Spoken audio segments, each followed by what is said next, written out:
This channel does not promote any violent, harmful, or illegal activities. All content provided by this channel is meant for an educational purpose only.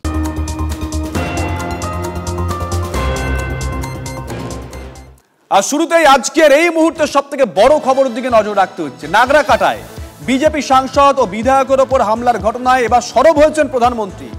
সাংসদ খগেন মুর্মু এবং শঙ্কর ঘোষকে মারধরের ঘটনায় রাজ্যের আইন শৃঙ্খলা পরিস্থিতি নিয়ে প্রশ্ন তুললেন নরেন্দ্র মোদী। নিজের এক্স হ্যান্ডেলে প্রধানমন্ত্রী লিখেছেন, যেভাবে আমার দলের সহকর্মী এক সাংসদ ও বিধায়ক পশ্চিমবঙ্গে বন্যা ও ধসে ক্ষতিগ্রস্ত মানুষের সেবা করতে গিয়ে আক্রান্ত হয়েছেন তা অত্যন্ত নিন্দনীয়। এটি তৃণমূল কংগ্রেসের অসংবেদনশীলতা এবং রাজ্যের আইন শৃঙ্খলার করুণ রূপে স্পষ্ট প্রতিফলন। আমার একান্ত কামনা পশ্চিমবঙ্গ সরকার ও তৃণমূল কংগ্রেস এই কঠিন পরিস্থিতিতে হিংসায় লিপ্ত না হয়ে মানুষের সাহায্যে আরও মনোযোগী হোক। আমি বিজেপি কার্যকর্তাদের আহ্বান জানাই তারা যেন জনগণের পাশে থেকে চলতি উদ্ধার কাজে সহায়তা করেন। এই মুহূর্তে আপনাদেরকে সেই টুইট দেখাচ্ছি। আজকে 8:30টার কিছু পরে এই টুইট করেছেন প্রধানমন্ত্রী। এই মুহূর্তে আমাদের সঙ্গে রয়েছেন তৃণমূল কংগ্রেস নেতা অরূপ চক্রবর্তী। অরূপদা, শুভজিৎ রয়েছি। অরূপদা, টুইটের ভাষা, শব্দচয়ন, বাক্য গঠন ওটা নয় ছেড়ে দিলাম। দেখুন, নিশ্চয়ই মনে আছে জেপি নাড্ডার কনভয় এখানে আক্রান্ত হয়েছিল। এখানে নিশীথ প্রামাণিক তখন মন্ত্রী, তার কনভয় একাধিকবার আক্রান্ত হয়েছে। কিছুদিন আগে আমরা দেখলাম শুভেন্দু অধিকারী এবং সুকান্ত মজুমদার, তাদেরও কনভয় আক্রান্ত হয়েছে বা তারা অভিযোগ করেছেন মারধর করা হয়েছে, জুতো ছোড়া হয়েছে। কোনো ক্ষেত্রেই কিন্তু প্রধানমন্ত্রীকে এইভাবে সোশ্যাল মিডিয়ায় টুইট করতে দেখিনি। সম্ভবত প্রথমবার টুইট করছেন প্রধানমন্ত্রী। আপনি দীর্ঘদিনের রাজনীতিবিদ, বিষয়টা কি দেখছেন, কি বুঝছেন? না, অরূপ চক্রবর্তীর সঙ্গে যোগাযোগ করবো আমরা দুটো ছবি আপনাদেরকে একসঙ্গে দেখাচ্ছি। নিজের এক্স হ্যান্ডেলে প্রধানমন্ত্রী লিখেছেন, যেভাবে আমার দলের সহকর্মী এক সাংসদ ও বিধায়ক পশ্চিমবঙ্গে বন্যা ও ধসে ক্ষতিগ্রস্ত মানুষের সেবা করতে গিয়ে আক্রান্ত হয়েছেন তা অত্যন্ত নিন্দনীয়। এটি তৃণমূল কংগ্রেসের অসংবেদনশীলতা এবং রাজ্যের আইন শৃঙ্খলার করুণ রূপে স্পষ্ট প্রতিফলন। অরূপদার সঙ্গে আমরা আবার যোগাযোগ করতে পেরেছি। অরূপদা, শুভজিৎ রয়েছে। অরূপদা, শব্দচয়ন, বাক্য গঠন নিয়ে আমি যাচ্ছি না, আমি সরাসরি প্রশ্ন করছি। নিশীথ প্রামাণিক মন্ত্রী ছিল, তার কনভয়ে হামলা হয়েছে। JP Nadda all India president, তার কনভয়ে হামলা, কিংবা সুকান্ত মজুমদার বা শুভেন্দু অধিকারী হাল আমলে একাধিকবার এই অভিযোগ করেছেন, কিন্তু কোনোবার প্রধানমন্ত্রীকে আমরা দেখিনি এইভাবে রিয়াক্ট করতে। আপনি দীর্ঘদিন ধরে রাজনীতি করছেন, প্রধানমন্ত্রী রিয়াক্ট করছেন, কি বুঝছেন বিষয়টা? না, প্রথম কথা, উনি প্রধানমন্ত্রী হিসেবে টুইট করেছেন বলে আমি মনে করি না। উনি বিজেপির নেতা হিসেবে টুইটটা করেছেন। তার কারণ, আজকে দেখুন, বিজেপির বড় নেতা আমি যতটুকু জানি শ্রমিক ভট্টাচার্য, খগেন মুর্মু বা শঙ্কর ঘোষের থেকে পদাধিকার বড় নেতা। তো যখন শ্রমিক ভট্টাচার্য গেছেন, তখন তার কনভয়ে আক্রমণ হয়নি। আজকে নিশ্চয়ই ওখানে অন্য কোনো কারণ ছিল যার জন্য জনগণের একটা ক্ষোভের বহিঃপ্রকাশ। এই ঘটনা কাম্য হতে পারে না, কোনো জনপ্রতিনিধির উপর আক্রমণ কাম্য হতে পারে না। কিন্তু যদি দেশের প্রধানমন্ত্রী হিসেবে উনি টুইটটা করতেন, তাহলে আমরা দেখতাম যখন ত্রিপুরায় ওনার ডাবল ইঞ্জিন সরকার থাকাকালীন অভিষেক বন্দ্যোপাধ্যায়ের কনভয়ে নৃশংস হামলা হয়েছিল। তখন আমাদের সহকর্মী সুদীপ রাহা থেকে শুরু করে জয়া দত্ত থেকে সায়নী ঘোষ, তাদের রক্ত ঝরেছিল। যদি উনি দেশের প্রধানমন্ত্রী হিসেবে টুইট করতেন, তাহলে সেদিনকেও টুইট করতেন। যদি উনি সহকর্মীদের জন্য টুইট করতেন, তাহলে যেদিনকে ডেরেক ওব্রায়ান থেকে শুরু করে একাধিক তৃণমূলের সাংসদকে উন্নাওয়ের ঘটনার পর এয়ারপোর্ট থেকে হেনস্থা করা হয়েছিল, সেদিনকে টুইট করতেন। যদি প্রধানমন্ত্রী রাজধর্ম পালনের জন্য টুইট করতেন, তাহলে 2রা অক্টোবর 2023 যখন অভিষেক বন্দ্যোপাধ্যায় তার সতীর্থ সাংসদ এবং রাজ্যের মন্ত্রী সহ আমাদের সকলকে নিয়ে মৌন অবস্থায় ধর্নায় বসেছিলেন রাজঘাটে মহাত্মা গান্ধীর সমাধিস্থলে, সেদিনকে অমিত শাহ দিল্লি পুলিশ মারতে মারতে আমাদের তুলে দিয়েছিল। আদিবাসী মহিলা মন্ত্রী বীরবাহা হালদা থেকে সাংসদ সাকেত গোখলে কেউ দিল্লি পুলিশের আক্রমণ থেকে রেয়াত পাননি, সেদিনকে টুইট করতেন। উনি বিজেপির নেতা হিসেবে টুইট করেছেন, সেটা ওনার ব্যক্তিগত বিষয়। কিন্তু আমরা একটা ঘটনা পরিষ্কার, মুখ্যমন্ত্রী এই ঘটনাকে কন্ডেম করেছেন একদিকে। কোনো জনপ্রতিনিধির গায়ে হাত তোলা কখনোই কাম্য হতে পারে না। কিন্তু তার সাথে সাথে খগেন মুর্মু গেছেন। খগেন মুর্মু তো মালদা উত্তরের এমপি, তো লোকাল এমপি মনোজ টিগ্গা কি করছিলেন? খগেন মুর্মু নিজের মালদার ভূতনির চক ভেঙে ধসপ্রাপ্ত হয়ে তলিয়ে যাচ্ছে গঙ্গা গর্ভে, সেদিকে নজর না দিয়ে উনি ওখানে পলিটিক্স করতে গেছেন। বুঝতে পেরেছি। অসংখ্য ধন্যবাদ অরূপদা। শুভেন্দু অধিকারী কি বলেছেন একবার শোনাই।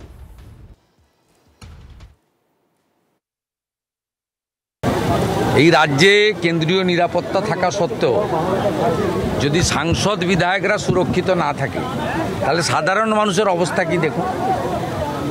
তারা কি করতে গেছিলেন? সাংসদ বিধায়কদের তো কর্তব্য আর তো মানুষের পাশে দাঁড়ানো। মুখ্যমন্ত্রী একাই কি কার্নিভালে নাচার পরে গিয়ে ছবি তুলতে যাবেন? তো খিঁচমেরি ফটো, আর কারো যাওয়ার অধিকার নেই? যেভাবে রক্তপাত করেছে বাংলার মানুষ দেখেছে। এই রক্তের সুমধুর বদলা ২৬ সালে জনগণ নেবে, আদিবাসী সমাজ নেবে, আমি আপনাকে বলে গেলাম। মুখ্যমন্ত্রীর তো উচিত ছিল ঘটনার নিন্দা করা। মুখ্যমন্ত্রীর উচিত ছিল পুলিশকে নির্দেশ দেওয়া যে আজকে রাতের মধ্যে চিহ্নিত ভিডিওতে দেখা যাচ্ছে কারা, তাদের গ্রেফতার করা, দিয়ে সোমোটো মামলা চালু করা, এফআইআরের জন্য ওয়েট না করা। তা না করে আর যেন না হয় সবাই মিলেমিশে যেন থাকে লম্বা কনভয়, উনি আর ওনার ভাইপো লম্বা কনভয় নিয়ে ঘুরবেন, অন্য কেউ যাবে না। আর এই ঘটনার পরিপ্রেক্ষিতে শ্রমিক ভট্টাচার্যকে ফোন করেন প্রতিরক্ষামন্ত্রী রাজনাথ সিং। রাত ৮টা ৩৫ নাগাদ ফোন করেন তিনি, মানে নরেন্দ্র মোদী প্রধানমন্ত্রী যখন টুইট করছেন তার কিছুটা আগে পরেই হয়তো ফোনটা করেছিলেন। ফোনে কি কথা হলো, সূত্র কি বলছে জানবো প্রদীপ্তর কাছ থেকে। প্রদীপ্ত, দেখো, শ্রমিক ভট্টাচার্যের কাছ থেকে প্রথমেই খগেন মুর্মু এবং শঙ্কর ঘোষের কি শারীরিক অবস্থা রয়েছে তা যেমন জানতে চান প্রতিরক্ষা মন্ত্রী, তার পাশাপাশি তাদের দ্রুত আরোগ্য কামনা করেছেন। একই সঙ্গে শ্রমিক ভট্টাচার্যকে প্রতিরক্ষা মন্ত্রী এই কথাও বলেন যে বাংলার মানুষ গণতন্ত্রে বিশ্বাস করে, সেখানে হিংসার কোনো স্থান নেই এবং এই ধরনের ঘটনা বাংলার মানুষকেই প্রতিরোধ করতে হবে এবং সবাই মিলে প্রতিরোধ করতে হবে, সেই বার্তাও রাজনাথ সিং শ্রমিক ভট্টাচার্যকে দেন। এবং প্রয়োজনীয় যা যা পদক্ষেপ করার রয়েছে আইনানুগ সেই বিষয়েও কেন্দ্রীয় সরকার বা কেন্দ্রীয় নেতৃত্ব তারা পাশে রয়েছে, কেন্দ্রীয় নেতৃত্ব পাশে রয়েছে, এই বার্তাটাও স্পষ্ট করে দিয়েছেন শ্রমিক ভট্টাচার্যকে রাজনাথ সিং। দেখো শুভজিৎ, সকাল থেকেই ঘটনার পর থেকেই কিন্তু বিজেপির কেন্দ্রীয় নেতৃত্ব, খোদ প্রধানমন্ত্রীর টুইট করা, জেপি নাড্ডার ফোন করা, রাজনাথ সিং অর্থাৎ সর্বভারতীয় স্তরেও কিন্তু বিজেপি গোটা বিষয়টা তুলে ধরতে চাইছে। আর এখান থেকে প্রদীপ্ত সঙ্গে থাকো, তোমার কাছে আবার আসবো। এখান থেকে আরো একটা খবর, নিঃসন্দেহে তাৎপর্যপূর্ণ খবর। আগামী ৮ই অক্টোবর রাজ্যে আসতে পারেন অমিত শাহ, সূত্র এমনই বলছে। বুধবার দিন উত্তরবঙ্গেও যেতে পারেন কেন্দ্রীয় স্বরাষ্ট্রমন্ত্রী। এই মুহূর্তের বড় খবর, আগামী 8ই অক্টোবর রাজ্যে আসতে পারেন অমিত শাহ, সূত্র বলছে বুধবার উত্তরবঙ্গে যেতে পারেন কেন্দ্রীয় স্বরাষ্ট্রমন্ত্রী। আবারও যাবো প্রদীপ্তর কাছে। প্রদীপ্ত, যেখানে তোমায় থামিয়েছিলাম সেখান থেকে কি শুরু করবে? একেবারেই তাই।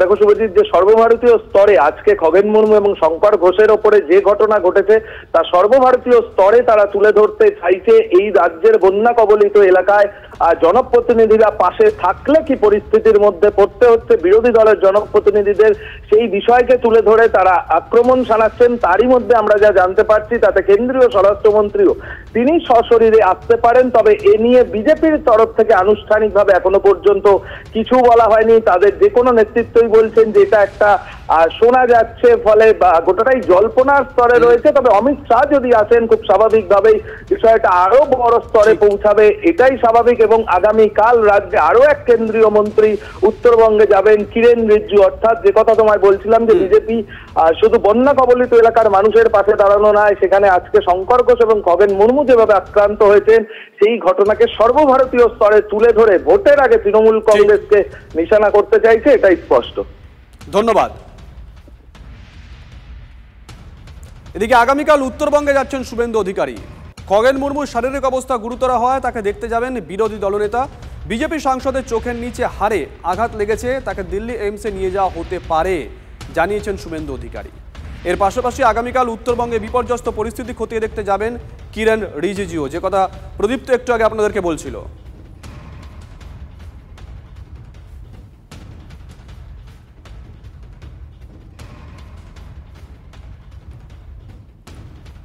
খগেন মুর্মুকে দেখতে হবে, তার এখানে ফ্র্যাকচার হয়েছে, ওনাকে প্রয়োজন হলে দিল্লি এইমসে নিয়ে যেতে হবে। উনি খুব সিরিয়াস, এই জায়গা একদম মানে ইম্পর্টেন্ট, হাড় ভেঙে গেছে ওনার, প্রচণ্ড সিরিয়াস আছেন। শঙ্কর ঘোষও ইনজোর্ড কিন্তু out of danger, Khagen Murmu not out of danger. এটা আমার প্রায়োরিটি। আমি যাব, ডাক্তারদের সঙ্গে মিট করব। আর রাজুজির সঙ্গে কথা হয়েছে, কাল কিরণ রিজিজুও আসছেন। আমি দুটো একটা স্পটে যাওয়ার চেষ্টা করব, রিলিফ ডিস্ট্রিবিউশন করার চেষ্টা করব। লাগাতার বৃষ্টির জেরে ভূমিধস মিরিকে, যার ফলে পাহাড়ে কার্যত মৃত্যু মিছিল। বেঘরে প্রাণ গেছে একই পরিবারের 3 জনের। বিপর্যস্ত মিরিক থেকে সেই ছবি তুলে ধরলেন টিভি9 বাংলার প্রতিনিধি।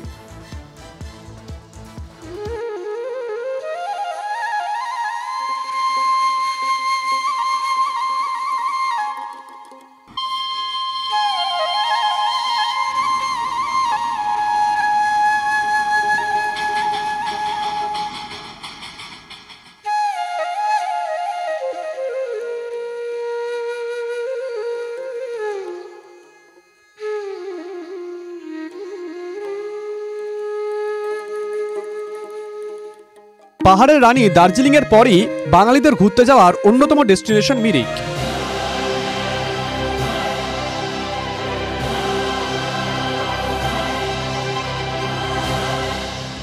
এটা সেই মিরিক লেক, যে লেকে প্রচুর মানুষ ঘুরতে এসে বোটিং করেন, নানা ছবি তোলা হয়।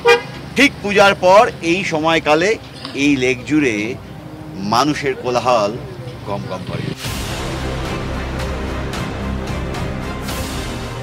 কিন্তু সেই মিরিকই এখন শুনশান। লাগাতার বৃষ্টিতে বিপর্যস্ত মিরিক।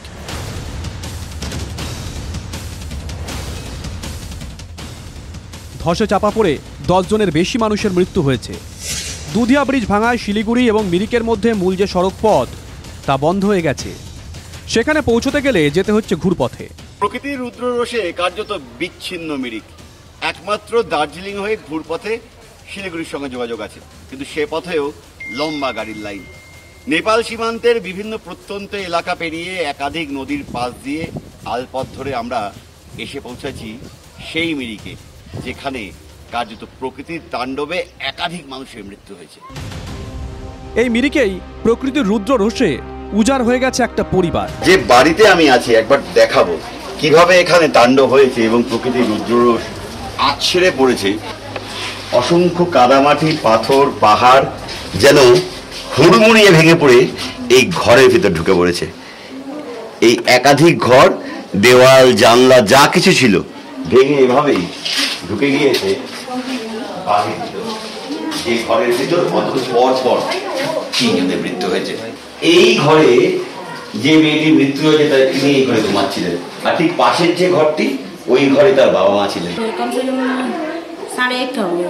1:30 बजे के आसपास लाइटिंग हुआ था तो ऊपर से ये गिर गया था। सुबह को देखा मैंने 5 बजे आसपास।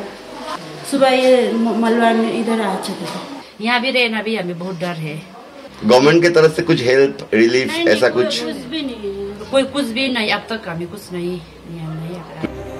বাড়িতেই ঘুমন্ত অবস্থায় ঝরে গেছে 3টি প্রাণ। মিরিকের ধসে মৃত্যু হয় ডাবগ্রামের এক নাবালিকারও।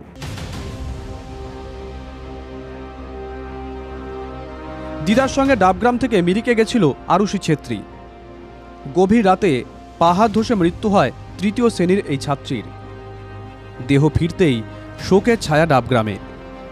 প্রসেনজিৎ চৌধুরীর রিপোর্ট, TV9 বাংলা। মহেশতলার রামপুরে একটি গাড়ির গোডাউনে ভয়াবহ আগুন লেগেছে। বিলাসবহুল গাড়ি কোম্পানির সার্ভিস সেন্টার আগুন। ডিটেল নেব, সৌভিক রয়েছেন টেলিফোনে। সৌভিক, ডিটেল দাও। মেওয়ানপুর রামপুর বলে একটি জায়গা, যেটা মহেশতলা থানার অন্তর্গত, সেখানেই একটি বিদেশি কোম্পানির গাড়ি এবং গাড়ির শোরুম এবং সার্ভিস সেন্টার, সেখানে কোনো রকম ভাবে আগুন লেগে যায়। এবং যেহেতু ভিতরে অনেক গাড়ি ছিল, সেই গাড়িতে কোনো রকম ভাবে সেই আগুন ছড়িয়ে পড়ে। একে একে প্রায় 5 থেকে 6টি গাড়িতে আগুন লেগে যায় এবং সেই আগুন বিভৎস আকার ধারণ করে। কারণ ভিতরে সে সময় কোনো লোকজন ছিল না। তবে কি থেকে এই আগুন পরিষ্কার নয়। স্থানীয় লোকজন প্রথমে দেখতে পেয়ে ফায়ার ব্রিগেডকে ফোন করে। ফায়ার ব্রিগেড থেকে প্রথম অবস্থায় 2টি ইঞ্জিন আসলেও সেই আগুন নিয়ন্ত্রণ করতে তাদের বেগ পেতে হয়। পরবর্তীকালে ইঞ্জিনের সংখ্যা বাড়ানো হয়। এখন ঘটনাস্থলে 4টি ইঞ্জিন কাজ করছে।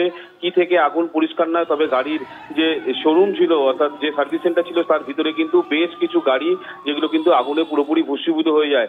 এবং এই আগুন লাগার ঘটনায় কিন্তু যথেষ্ট পরিমাণে আতঙ্ক ছড়ায়, কারণ আশেপাশে কিন্তু বেশ কয়েকটি অন্যান্য কোম্পানি রয়েছে। এখন কি পরিস্থিতি? দেখো, আগুন ছড়াবার কোনো সম্ভাবনা নেই, তবে পকেট ফায়ার বিভিন্ন জায়গায় রয়েছে, সেগুলোই নেভানোর চেষ্টা করছে। আর যেহেতু পাশে অন্যান্য কারখানা রয়েছে, যাতে সেখানে কোনো রকম ভাবে আগুন না ছড়িয়ে পড়ে, সেটাই চেষ্টা চালাচ্ছে দমকল। ধন্যবাদ। মুখ্যমন্ত্রীর কাছে সেচ দপ্তরের নামে নালিশ। মুখ্যমন্ত্রীর কনভয় থামিয়ে অভিযোগ জানিয়েছেন বানারহাটের গয়েরকাটার জ্যোতির্ময় কলোনির বাসিন্দারা। সেচ আধিকারিকের ওপর আস্থা হারিয়ে মুখ্যমন্ত্রীর কাছে অভিযোগ। সেচ দপ্তরে রিসিভ করা চিঠি তুলে দিলেন মুখ্যমন্ত্রীর কনভয়ের আধিকারিকদের কাছে। অনেক দিন থেকে আমরা সেচ দপ্তরে এডুকেশন যে বানারহাট ব্লকের এডুকেশন অফিসারের কাছে তুলে দিছি। তিনি রিসিভ কপি দিয়েছিলেন আমাদের 1 মাসের মধ্যে এই বাঁধ নির্মাণ করবেন, কিন্তু 1 মাসের মধ্যে বাদ যদি হয়ে যেত তাহলে আজকে এই ভয়ঙ্কর পরিস্থিতিটা হইতো না। মুখ্যমন্ত্রী গাড়ি স্লো করছিলেন, আমরা মোটামুটি রিসিভ কপিটা কোনো রকমে হাতে তুলে দিয়েছি যাতে এই বাঁধটা খুব তড়িঘড়ি নির্মাণ করার কাজে হাত দেয়। তো সেচ দপ্তরে রিসিভ করা কপিটুকু আমরা ডাইরেক্ট মুখ্যমন্ত্রীর হাতে আমরা তুলে দিয়েছি এই কাগজটুকু, যাতে আমরা এই বাঁধ আমাদের এদিকে তাড়াতাড়ি হয়ে যায়। এজলাসে আক্রান্ত দেশের প্রধান বিচারপতি গাভাইকে জুতো ছোড়ার চেষ্টা একজন আইনজীবীর। সনাতনের অপমান মানব না দাবি করেছেন অভিযুক্ত এই আইনজীবী। তারপরেই গোটা দেশ জুড়ে শোরগোল পড়ে যায়। প্রধান বিচারপতির উপর হামলার কড়া নিন্দা করেছেন প্রধানমন্ত্রী। এই হামলা প্রত্যেক ভারতীয়কে ক্ষুব্ধ করেছে পোস্ট প্রধানমন্ত্রীর। নিন্দা জানিয়ে এক্স চ্যানেলে পোস্ট করেছেন লোকসভার বিরোধী দলনেতা রাহুল গান্ধী ও সোনিয়া গান্ধী। নিন্দা জানিয়ে মুখ্যমন্ত্রী মমতা বন্দ্যোপাধ্যায় এক্স চ্যানেলে লিখেছেন, এই ঘটনা ভারতের সংবিধানের ওপর হামলা।